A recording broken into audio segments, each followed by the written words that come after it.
Good day everyone, welcome to my channel. So in this video guys, we'll talk about what is finite state machine. Before start, I would like to say thank you so much to all my viewers, silent viewers, and supporters in my channel. Thank you for watching my videos.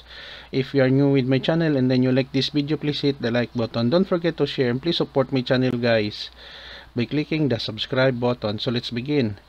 What is finite state machine? A finite state machine, or FSM, or finite state automation, FSA plural, automata, finite automation, or simply a state machine, is a mathematical model of computational. It is an abstract machine that can be exactly one of a finite number of states at any given time.